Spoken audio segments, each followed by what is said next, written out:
Hello guys, তোমরা দেখো আমি রাস্তার ধারে যে কচু গাছ তারই ফুল তুলেছি।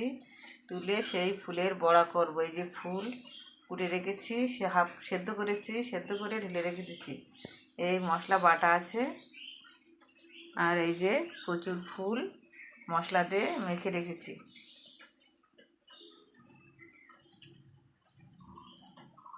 দেখো আমার বড়া ভাজা হয়ে গেছে। এই যে এই রেসিপিটা তোমাদের যদি ভালো লাগে তোমরাও বানাতে পারো বাড়িতে।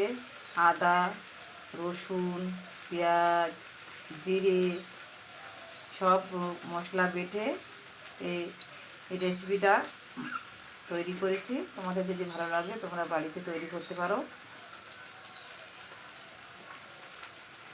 দেখো ভাই,